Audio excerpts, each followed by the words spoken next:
E quando a gente acha que já viu de tudo, chega mais uma bomba de Brasília, porque Lula e seus comparsas querem continuar assaltando o povo brasileiro.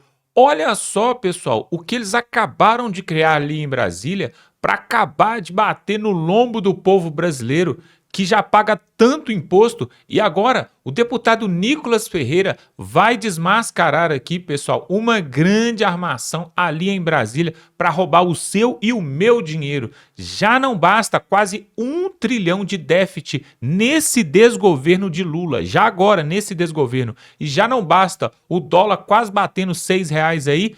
Olha só, pessoal, o que eles vão mostrar aqui agora é mesmo de cair o queixo, porque eles estão tentando colocar espaguela abaixo do povo brasileiro, mas nós não vamos deixar não. E o Nicolas fez uma denúncia aqui séria e grave. Eu quero que você compartilhe esse vídeo, pessoal. Você tem que pegar o link desse vídeo e compartilhar, porque nós não podemos deixar isso acontecer. Também dá um like nesse vídeo e se você ainda não é inscrito, se inscreva aqui para você ver os próximos vídeos que nós vamos mostrar.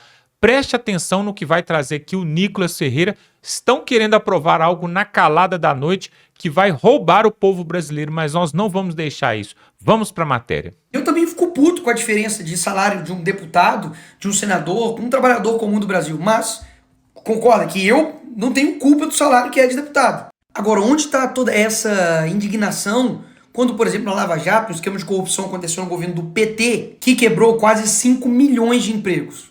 Onde que estava esse pessoal? Cadê a indignação deles quando o STF está gastando 1 milhão em lagostas e vinhos? Cadê a indignação quando o judiciário do nosso país custa 132 bilhões do nosso dinheiro? Isso. Ninguém tirou mais dinheiro do bolso do pagador de imposto do que o Lula. Só esse ano foram 3 trilhões em impostos arrecadados. Cadê a indignação? Cadê a indignação quando o Lula corta verba de bolsa de estudo, educação básica, farmácia popular? Quando ele corta 4 bilhões da saúde, educação, ciência e tecnologia. Cadê a indignação? Quando o Lula colocou 37 ministérios e agora já está com 40. E eu votei contra isso. E o PT, a esquerda inteira, votou a favor disso. Quem sustenta esses ministérios? Adivinha? Você. Todo esse tempo eu tô aqui com o meu papel de deputado federal fiscalizando, cobrando disso.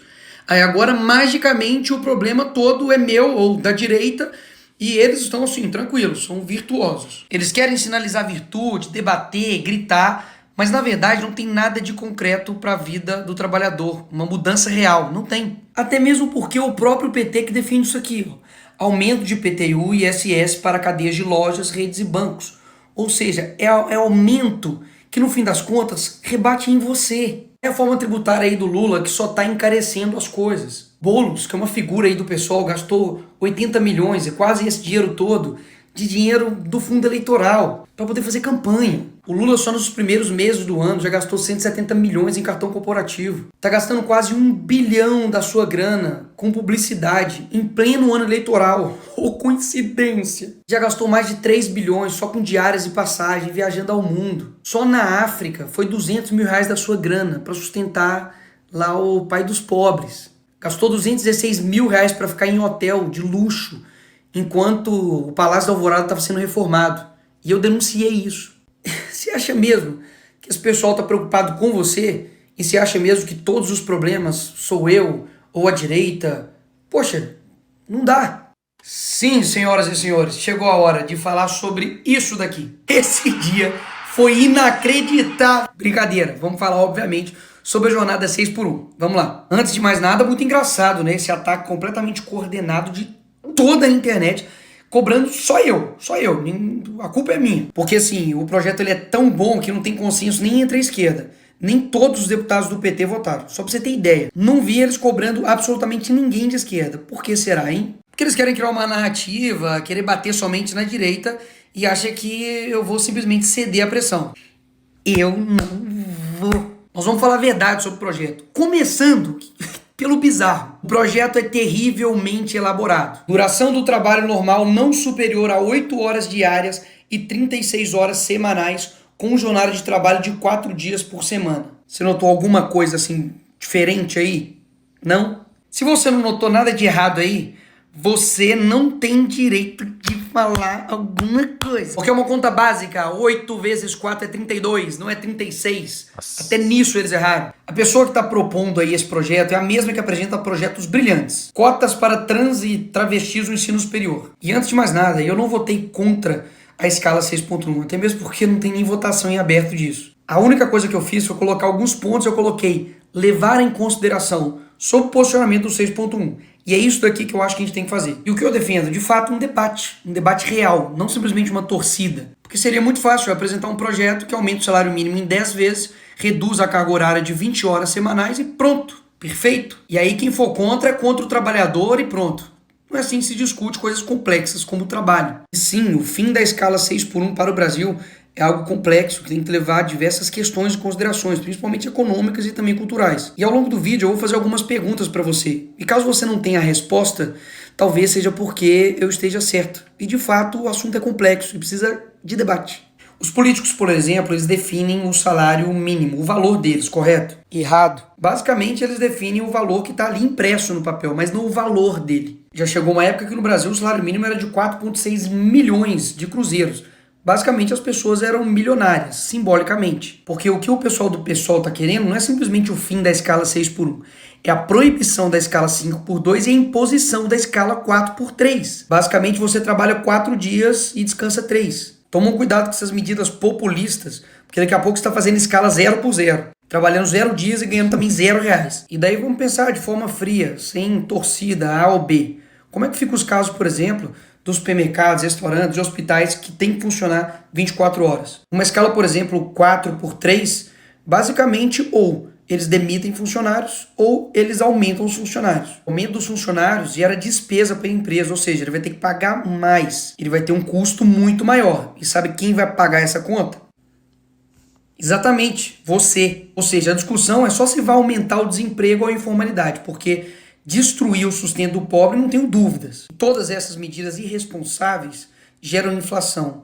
E inflação gera aumento de tudo. A notícia de agora, preço de alimentos já sobe mais do que o dobro da inflação esse ano. Ou seja, esses efeitos aqui atacam a todos, mas principalmente as pessoas mais humildes. E o que vai acontecer quando essas consequências virem? Porque elas virão. Uma coisa eu tenho certeza, não vai ser culpa da esquerda. Pode ter certeza. Porque na época da pandemia fez isso aqui, ó.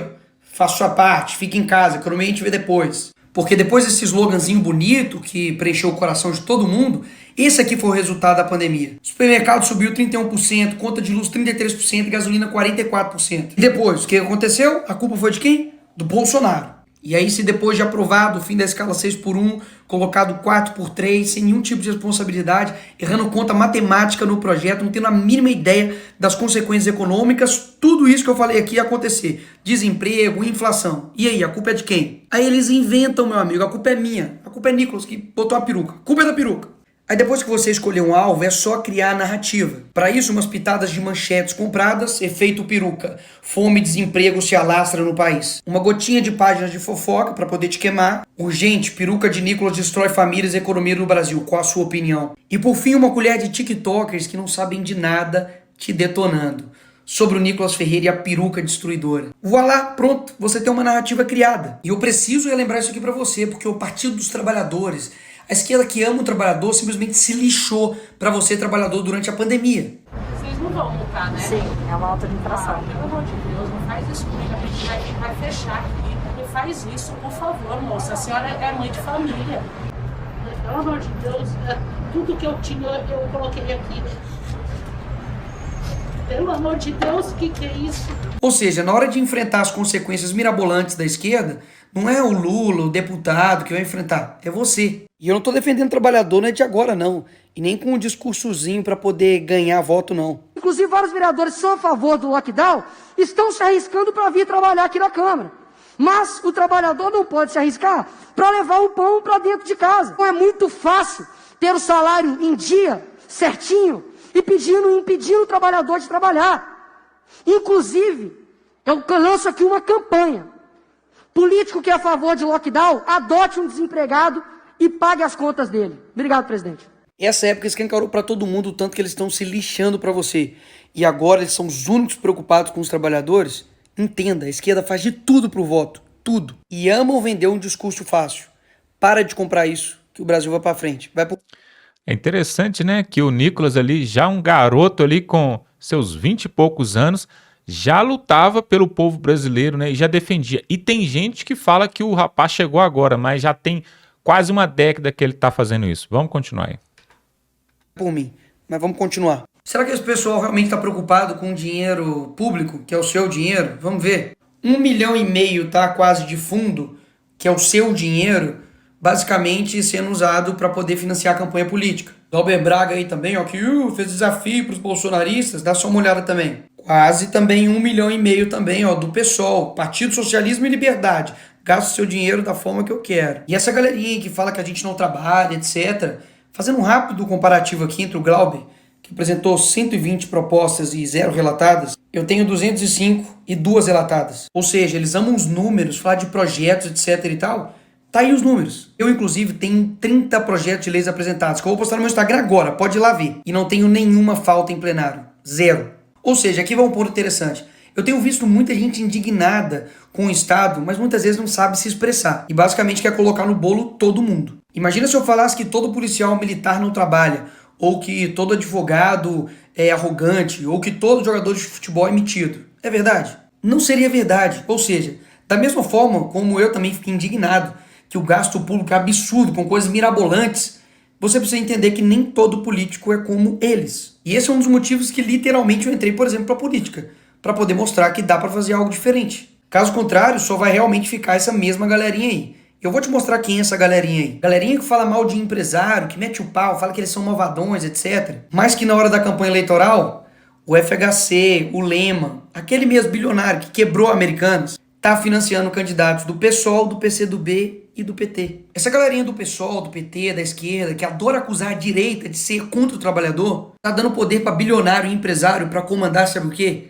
A educação do nosso país. É inegável que a escala 6x1 é exaustiva para o brasileiro. Mas a gente precisa debater. E não é porque eu não trabalho nessa escala que eu simplesmente não devo ser ouvido ou eu não devo abrir o debate. E é isso que eu quero fazer e é o que eu tô fazendo aqui. Só que eu vou te levar ao problema real. E não vou ficar falando coisas simplesmente para poder te agradar ou para eu ter votos. Muita gente falou, Nicolas, toma cuidado, não faz esse vídeo, é muito sensível. Eu sei que é sensível, mas eu acredito que todo mundo tem uma capacidade de entender as coisas. E é por isso que eu tô falando aqui com você. Eu sei que você já ouviu que o brasileiro produz muito pouco. E olha, o brasileiro leva 1 hora para produzir o que o americano faz em 15 minutos. E por quê? Será que é porque o brasileiro é preguiçoso, ele não trabalha? Claro que não. Você sabe disso, você trabalha pra caramba. Um dos motivos é que o brasileiro demora 1, 2, 3 horas para chegar no seu serviço e mais 2, 3 horas para poder voltar. É claro que vai perder a produtividade dessa forma. Você praticamente perde seu tempo inteiro somente em trânsito. Só que esse tipo de coisa acaba passando batido. Porque a gente está tão acostumado com um transporte público de merda desse que, enfim, ficou normal. A criminalidade atrapalha também a produtividade do brasileiro. Porque afinal de contas, ele está lá parado no ponto de ônibus e vê um bandido e rouba o celular dele, que ele dividiu em 12, em 30 vezes. Se ele passa mal, lascou. O cara fica lá 8, 12, 1, 2 dias parado para poder ter uma consulta. Quando chove, a rua da sua cidade fica dessa forma, uma porcaria. É uma linha de asfalto. É claro que isso também atrapalha a produtividade. Se você tem um carro, você vai ter gastos com ele, porque não tem carro que sobreviva a isso aqui. E gradativamente dessa forma, durante o seu dia você não percebe. Mas o Estado ele tá te ferrando. Então eu concordo, o debate é muito mais do que simplesmente direita e esquerda.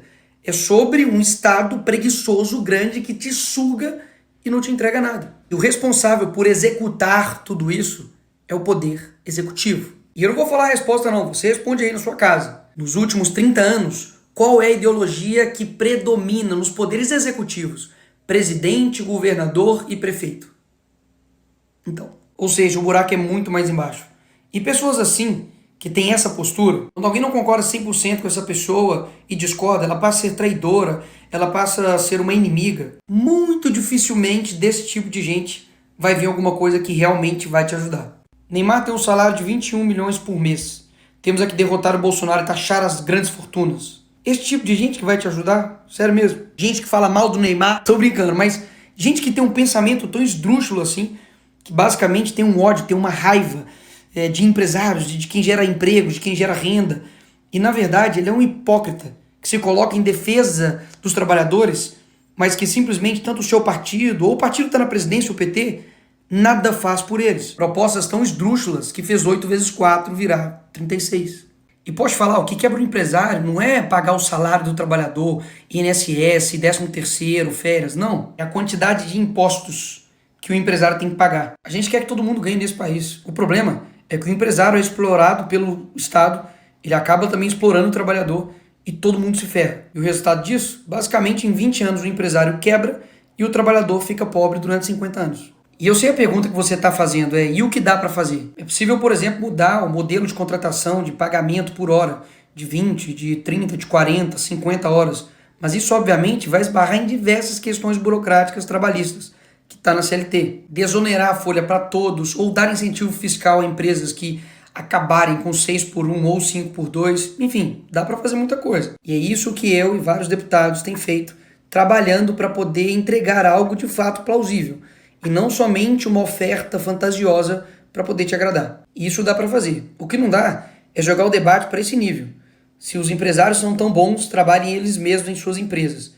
Isso nem é o mais bizarro desse post. 751 curtidas de pessoas. Eu espero realmente que você tenha visto esse vídeo até aqui. E se você viu até aqui, muito obrigado. Porque isso mostra comprometimento seu em buscar a verdade. São muitas informações, são muitas nuances, são muitos pontos positivos e negativos, que discordam e que concordam, mas o importante é a gente sempre ouvir as pessoas e principalmente a gente mesmo ir lá e ir atrás da verdade e buscar saber se está sendo enganado ou se de fato alguém está falando a verdade nesse jogo aí. Pois é, pessoal, é mesmo um absurdo, uma lástima, né? Isso aí que o PSOL, o PT e essa esquerda comunista aí quer aprovar aqui no Brasil, quer enfiar para a goela abaixo. Eles querem reduzir a carga horária de trabalho e, em troca disso, dar o quê? Vai dar mais assistencialismo, o governo vai dar mais assistencialismo, né? Vai ter mais Bolsa Família, vai ter mais auxílio creche, auxílio gás, e isso vai fazer com que o povo brasileiro fique mais refém, ainda mais, né, do governo, e aí o governo continua mandando, né? É um ciclo, né? É uma roda que não para de girar. E aí nós temos uma outra matéria aqui também importantíssima para trazer aqui, pessoal, porque depois da vitória de Donald Trump lá nos Estados Unidos, isso mexeu aqui com o mercado, com o comércio, com a economia aqui do Brasil, e o povo brasileiro vai pagar as contas, porque se Lula é contrário a Trump, se Lula é um governo de esquerda, e lá nós temos a direita vencendo, e isso vai trazer retaliação aqui para o povo brasileiro. E olha só o que nós temos para mostrar aqui. A reação de Alexandre de Moraes à vitória de Donald Trump. Logo depois da vitória do republicano, o ministro do STF brasileiro comentou com colegas do STF reportagens que alertavam sobre possíveis dificuldades de ele viajar aos Estados Unidos. Aí o Alexandre de Moraes comentando, né, que o seu passaporte pode ser retido e as suas propriedades também no exterior. E aí o ministro Alexandre de Moraes reagiu com ironia. Ele fez uma chacota ali durante uma das sessões ali, né, entre os seus comparsas. E comentários foram jacosos sobre a vitória de Donald Trump e os potenciais desafios que o STF vai enfrentar com a volta de Donald Trump à Casa Branca. Moraes ainda expressou uma grande preocupação com a possibilidade de ter seu visto revogado pelas autoridades norte-americanas. Um amplo risco discutido em meios a comunicações com os brasileiros, né? Porque o Trump já anunciou que vai fazer uma represária a países comunistas, né? A esquerda na América do Sul, principalmente. E logo depois da confirmação da vitória de Trump, Moraes iniciou uma conversa com seus colegas ali e ele disse, né, que havia publicado nos jornais ali reportagens que alertavam ele sobre o risco, e aí o próprio ministro levantou o assunto e tratou como uma possibilidade de risco e desdém, e minimizou essa ameaça. Ou seja, na verdade ele levantou o assunto para fazer uma chacota, né, para fazer uma piada. E aí em setembro, um grupo de parlamentares norte-americanos aliados de Donald Trump, presta atenção, enviou uma carta ao secretário dos Estados Unidos, Antony Blinken, com pedido de revogação dos vistos de todos os ministros do Supremo Tribunal, pessoal. E isso é sério, hein? Já pensou se isso acontece? E aí, além de suspender os vistos, ainda penhorar, leiloar as propriedades de Alexandre de Moraes, Barroso, Gilmar Mendes, porque eles têm propriedades fora do Brasil, né? E aí tá aqui, ó.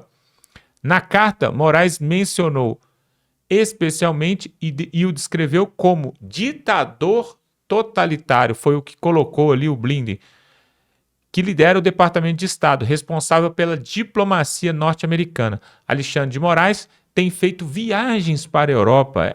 Os ministros, pessoal, os ministros do Brasil. Isso só acontece aqui no Brasil, tá? Se você for lá na Finlândia, na Noruega, se você for na Dinamarca, isso não acontece. A Suprema Corte participar de podcasts, de entrevistas, de debates, fazer viagens internacionais como astros, só acontece no Brasil. O STF não comentou se Moraes ainda possui visto válido para viajar aos Estados Unidos. O ministro, no entanto, tem se dedicado mais aos compromissos na Europa. Suas atividades incluem palestras e participações em fóruns jurídicos, com menos foco em viagem para os Estados Unidos. E agora que não vai mesmo, né? Porque as coisas ali ficaram ruins para quem é de esquerda. E aí, continuando aqui a matéria, um dos registros públicos mais recentes de sua viagem ao país foi em novembro de 2022, quando participou do Live Brasil Conference em Nova York. Além de Moraes, outros 4 ministros do STF também participaram do evento. Inclusive, me parece que foi nesse dia que teve aquela fala, né, do Barroso, quando ele vai andando ali, parece que foi em Nova York, ele vai andando na frente ali com os outros ministros, e aí um brasileiro chega atrás, Barroso, chega aqui, fala com a gente, Barroso, fala com a gente. E aí ele fala, sai pra lá, perdeu mané. A fala perdeu mané foi falada ali nos Estados Unidos, né? E o ex-presidente Michel Temer também esteve presente, assim como mais de 100 empresários nesse evento ali em Nova York. Entre os ministros estavam Dias Toffoli, Luiz Roberto Barroso, Gilmar Mendes, Ricardo Lewandowski, que ainda fazia parte da corte na época. Depois ele foi ali, aposentou-se, né, jubilou e foi para o governo Lula, né? Tá fazendo ali o Ministério da Justiça. E enquanto os parlamentares da base de Trump ameaçam retalhar Moraes por causa da sua atuação, principalmente no bloqueio das contas do Tweets, o X, a rede social que é do Elon Musk, o próprio ministro que decidirá se Jair Bolsonaro poderá acompanhar a posse de Trump, marcada para o próximo dia 20 de janeiro. E aí nós queremos saber, né? Será que depois de tudo isso aqui, depois dessa chacota aqui, né, dessa risada, piada que os ministros estão fazendo ali com a vitória de Trump, será que o Alexandre de Moraes vai liberar Bolsonaro para ir à posse de Trump ali no dia 20 de janeiro? Acredito que não, tenho quase certeza que não, ele não vai deixar. Diante de tantas coisas aí que ele já fez, ele vai continuar bloqueando, travando, né? Porque é o que resta, né, pessoal? Agora, nós colocamos aqui um editorial ontem que fala exatamente sobre essa situação onde quem sustentava, pessoal, as decisões monocráticas, decisões abusivas de alguns ministros do Supremo era justamente Joe Biden, o presidente atual dos Estados Unidos. E aí Joe Biden saindo e entrando Trump, agora, pessoal, em quem eles vão se apoiar? Porque o Joe Biden é de esquerda, democrata, e agora em quem eles vão apoiar? Existem documentos, existem sim inquéritos que estão para ser abertos ali nos Estados Unidos, na Suprema Corte Norte-Americana e também na OEA e no Supremo Tribunal Criminal, como já falou o senador Marcos Duval também. Esses documentos estão arquivados ali porque os parlamentares brasileiros fizeram durante esse ano de 2024 e também no ano de 2023 várias viagens aos Estados Unidos, levando provas, levando documentos que comprovam interferência de ministros do Supremo e do TSE, até mesmo nos processos eleitorais aqui no Brasil, e também um favorecimento à esquerda, né, em detrimento de Jair Bolsonaro. Foi o que levou ali à derrota de Bolsonaro nas últimas eleições presidenciais. Pelo menos é o que afirmam ali os parlamentares, como, por exemplo, Eduardo Girão, como, por exemplo, Magno Malta, Gustavo Gauer, Nicolas Ferreira e outros, inclusive também o senador Marcos Duval, que tem uma briga séria com Alexandre de Moraes. Marcos Duval, que já teve até um mandato ali da PF em seu gabinete para poder prendê-lo ali, prender seu passaporte, mas ele se recusou porque ele tem imunidade parlamentar, né? O homem conhece da lei e ele se recusou a entregar os seus documentos ali. Fica essa questão aqui, pessoal, né? O Nicolas Ferreira colocando essas atrocidades aqui que querem aprovar ali em Brasília, justamente com o dizer ali que vai ajudar o trabalhador mais pobre, mas o povo brasileiro vai acabar se ferrando lá na frente com essa decisão da jornada 6x1. E o ministro Alexandre de Moraes agora fazendo piada aí, mas alguns dizem que ele está rindo é de nervoso. Isso mesmo, está rindo é de nervoso. Coloca aqui nos comentários, você acha que o Moraes está rindo de nervoso ou ele está rindo de piada mesmo, porque está totalmente despreocupado, porque está com as costas quentes e tem quem o defenda? Coloca aqui nos comentários porque eu quero saber a sua opinião, porque na verdade, pessoal, a opinião e a vontade do povo é que deve prevalecer. E isso se a nossa Constituição ainda existir, porque na Constituição fala que supremo é o povo, todo poder emana do povo, não fala assim? Então é isso. Olha só, pessoal, eu quero te fazer um convite. Se você gosta desse tipo de conteúdo e quer acompanhar os nossos próximos vídeos, se inscreva aqui no canal. Tem um botão aqui embaixo, você clica, totalmente gratuito, você se inscreve, porque nós vamos lançar um vídeo amanhã, um vídeo importantíssimo, e para você assistir esse vídeo, você tem que estar inscrito, senão o YouTube não vai te recomendar, tá bom? Se inscreva agora aqui, clica, vai aparecer um sininho, você clica no sininho. Se você está nos assistindo aqui, muita gente nos assiste e não é inscrito, então confere aí a sua inscrição agora, tá bom? Pega o link desse vídeo, manda nos grupos do WhatsApp, no grupo da família, porque isso que o Nicolas falou é muito importante e eu queria que todo o Brasil ficasse sabendo. Quem sabe aí o Nicolas daqui a alguns anos pode ser o nosso futuro presidente, né, desta nação. Seria excelente isso. Quem sabe, né? Ele ainda não tem idade, mas quando tiver será um forte pretendente, tá bom? Vamos ficando por aqui. Forte abraço e até a próxima.